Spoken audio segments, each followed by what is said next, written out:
இலக்கிய செயல்ல அடுத்து என்ன நடக்கலாம் அப்படின்னா, நம்ம கௌதம் நம்ம பைரவிட்ட சொன்னாங்க இல்லையா? நான் சொல்ற மாரி நீங்க கேளுங்க. 1 மாசம் கரெக்ட்டா 1 மாசம் கார்த்தி வந்து இந்த வீட்டையும், பிசினஸையும் பார்த்துக்கட்டும். இதே வீட்ல இருந்து. அவனால இந்த பிசினஸையும், வீட்டையும் எந்த பிரச்சனையும் இல்லாம பார்த்துக்கிட்டானா, அதுக்கப்புறம் சொத்து எல்லாத்தையுமே நான் அவன்கிட்டயே ஒப்படைச்சிடுறேன். நான் அதுக்கப்புறம் இந்த வீட்டுக்குள்ளேயே இருக்கவும் மாட்டேன். இந்த ஸ் ஊர்லயும் இருக்க மாட்டேன். நான் குடுத்துட்டு போயிட்டே இருக்கேன். எனக்கு எந்த சொத்து மேலயும் ஆசை இல்ல. உங்களுக்கு தைரியம் இருந்தா இந்த சவால நீங்க ஏத்துக்கிறீங்களா? சவால ஜெயிச்சுட்டா, நான் சொன்ன மாரி குடுத்துட்டு போயிட்டே இருப்பேன் அப்படின்னு நம்ம கௌதம் பைரவிட்ட சேலஞ்ச் பண்ணும்போது, வீட்டுக்கு ஒரு போஸ்ட் வுமன் வராங்க. அவங்க வந்து ஒரு கடிதத்த குடுக்குறாங்க. "இந்தாங்க சார், ஒரு ரிஜிஸ்டர் போஸ்ட் வந்திருக்கு." சைன் பண்ணி கௌதம் வாங்குறாரு. வாங்கி பிரிச்சு படிச்சு பார்த்தா, கௌதமுக்கு செம்ம அதிர்ச்சி. இலக்கியா போயிட்டு, "என்னாச்சு கௌதம்? ஏன் ஒரு மாரி இருக்கீங்க? அதுல அப்படி என்ன போட்டிருக்கு?" "இல்ல இலக்கியா, நான் யோசிக்கவே இல்ல. ஆனா கார்த்தி ஏன் தான் இப்படி பண்றான்னு தெரியல." இலக்கியா உடனே வாங்கி அந்த லெட்டர பார்க்குறாங்க. ஜானகி உடனே, "அம்மா இலக்கியா, என்னாச்சும்மா? அந்த லெட்டர்ல அப்படி என்ன இருக்கு? ஏன் இந்த லெட்டர பார்த்ததும் கௌதம் மூஞ்சி ஒரு மாரி மாறிடுச்சு? சொல்லுமா" அப்படின்னு சொல்லி கேட்கும்போது, இலக்கியா சொல்றாங்க, "ஒண்ணும் இல்ல அத்த. நாம என்னென்னமோ நெனச்சுட்டு இருக்கோம். ஆனா கார்த்தி ஏன் தான் இப்படி பண்றான்னு தெரியல."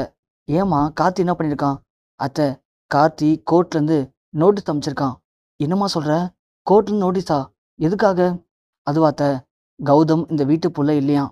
ஸோ கௌதம் இந்த வீட்ல தத்து புள்ளையா வளர்ந்துக்கிட்டு, இந்த வீட்ல இருக்கவங்கள ஏமாத்தி, சந்தர்ப்ப சூழ்நிலைய பயன்படுத்தி, இந்த சொத்து எல்லாத்தையுமே அவர் பேர்ல மாத்திக்கிட்டாராம்.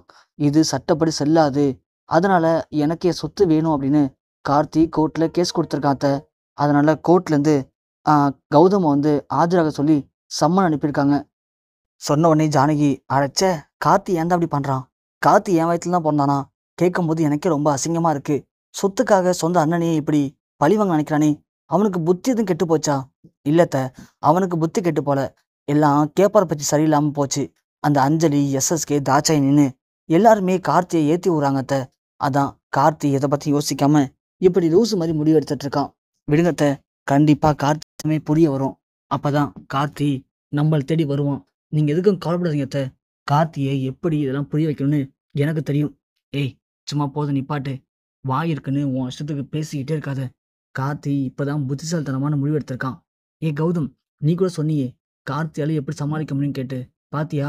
கார்த்தி எந்த அளவுக்கு யோசிச்சிருக்கான்னு சொல்லிட்டு." "கார்த்தி தெளிவானவன் தான்.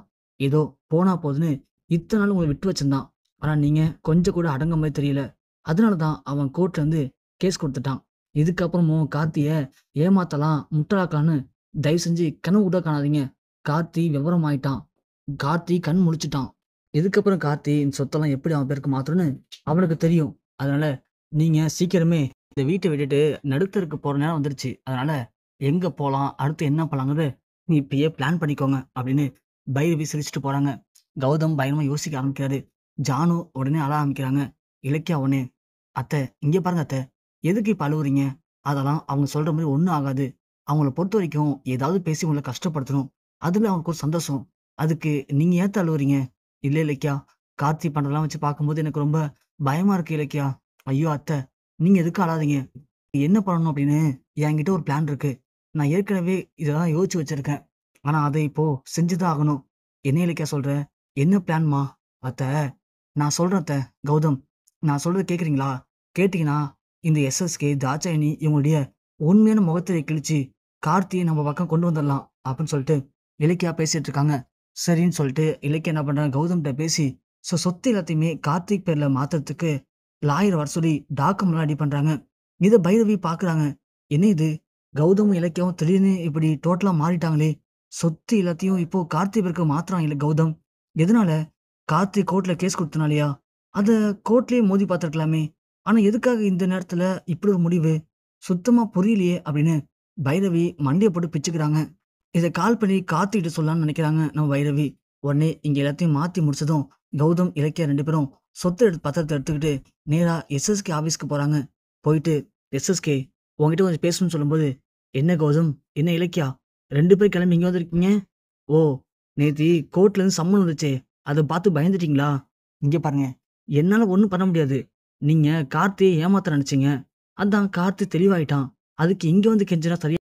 நீங்க நடுத்தெருக்கு வர வேண்டிய நேரம் வந்துருச்சு கார்த்தி, கார்த்தியால." அப்படின்னு எஸ்எஸ்கே சிரிச்சுட்டே சொல்றான். கௌதம் உடனே, "புரியுது எஸ்எஸ்கே. அதனால தான் இனிமேலும் நான் ஏமாற விரும்பல. ஸ்ட்ரெயிட்டா நானே வந்துட்டேன். சொத்து எல்லாத்தையும் நான் கார்த்தி பேர்ல மாத்திட்டேன். இந்த சொத்து பத்திரத்த நீயே கார்த்திட்ட குடுத்துரு. இதுக்கு மேல நாங்க கார்த்திய பார்க்கறதுக்கோ, பேசுறதுக்கோ பிடிக்கல. நாங்க கிளம்புறோம் அப்படின்னு கௌதம் சொல்லவும், எஸ்எஸ்கே உடனே, "என்ன கௌதம் இப்படி ஜகா வாங்கிட்ட? நான் உன்ன என்னமோ நெனச்சேன். நீ உன் தம்பிகிட்ட ஃபைட் பண்ணுவ. அண்ணன் தம்பி 2 பேரும் அடிச்சுப்பீங்கன்னு நெனச்சேன். ஆனா கடைசில எந்த ஒரு பிரச்சனையும் பண்ணாம, நீயாவே வந்து சொத்த குடுக்க நெனைக்கும்போது, உண்மையிலேயே என்ன கௌதம்? ச்சே! நான் என்னென்னமோ பிளான் பண்ணேன். கடைசில எல்லாம் வேஸ்ட்டா போச்சே!" "தெரியும் எஸ்எஸ்கே. நீ என்னையும் கார்த்தியும் ஏத்தி விட்டு, எங்களுக்குள்ள சண்டைய மூட்டலான்னு ட்ரை பண்ணுங்கிறது எனக்கு நல்லாவே தெரியும். அதனால தான் அந்த சண்டைய நான் முடிச்சு வைக்கிறதா முடிவு பண்ணிட்டேன். இங்க பாரு, நீ நெனைக்கிற மாரி எதுவுமே நடக்காது எஸ்எஸ்கே. வேணா விட்ரு." "என்ன கௌதம்? வேணா விட்டுருன்னு சொன்னா, அப்படியே விட்டுருன்னு நெனைக்கிறியா?"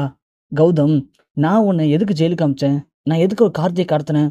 எல்லாமே உன்ன ஏதாவது பண்ணணும்னு ஆசைப்பட்டு தான் எல்லாம் பண்ணுனேன். அப்படி இருக்கும்போது, நீயாவே வந்து எல்லாத்தையும் முடிச்சுக்கலாம் அப்படின்னு சொன்னா, எப்படி கௌதம்? எப்படி சாத்தியமாகும்? சொல்லு பார்க்கலாம்." "இது சாத்தியமே ஆகாது. நான் உன்ன ஜெயிலுக்கு அனுப்புனதுக்கான காரணமே, உன்கிட்ட இருக்க சொத்தெல்லாம் புடுங்கணும். கார்த்திய எனக்கு கீழ அடிமையா வச்சுக்கணும். அது மட்டும் இல்லாம, முடிஞ்ச வரைக்கும் கார்த்திட்ட இருக்க சொத்தையும் நானே அபகரிச்சு, உன் குடும்பத்தையே தெரியாம அழிக்கணும்னு ஆசைப்பட்டேன். அதுக்காக தான் நான் இவ்வளோ தூரம் பிளான் பண்ணி எல்லாத்தையுமே பண்ணுனேன். ஆனா கடைசி நேரத்துல அந்த நாகு சொதப்பிட்டான். அதனால நாகு கிட்ட இருந்த கார்த்திய இலக்கியா கைப்பற்றலாம்னு ஆசைப்பட்டா.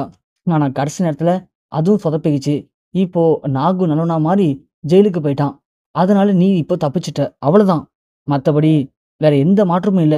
நாகு மட்டும் நான் சொல்றத கேட்டிருந்தான்னா, இந்நேரத்துக்கு உன்ன நிரந்தரமா ஜெயில்லயே போட்டிருந்து, சொத்து எல்லாத்தையும் கார்த்தி பேர்ல மாத்துற மாரி, எல்லா சொத்தையும் என் பேர்ல மாத்தி, இந்நேரத்துக்கு நான் வேற லெவல்ல பண்ணியிருந்திருப்பேன். என்ன அது எல்லாம் கெட்டுப் போச்சு."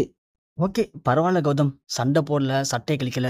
நீயாவே வந்து குடுத்துட்டேன்னு நெனைக்கும்போது, பரவால்ல, சந்தோஷமா தான் இருக்கு. ஓகே கௌதம், இதோட சரி. இதுக்கப்புறம் நான் உன்ன இந்த ஊர்ல பார்க்கவே கூடாது. அப்படின்னா, நான் உன்ன விட்டுர்றேன். நீ எங்கேயாவது போய் பொழச்சுக்கோ. அப்படி உன்னால பொழைக்க முடியல அப்படின்னா, என்கிட்ட எப்ப வேணாலும் உதவி கேளு கௌதம். நான் உனக்கு ஹெல்ப் பண்றேன். எனக்கு வெளியூர்ல கூட பிசினஸ்லாம் இருக்கு. அங்க எங்கேயாவது போயி என் கம்பெனில வேலை செஞ்சு பொழச்சுக்கோ. ஆனா எக்காரணத்த கொண்டு இதுக்கப்புறம் தம்பி, இந்த ஊரு, அம்மான்னு உன்ன நான் எங்கேயுமே பார்க்கக்கூடாது.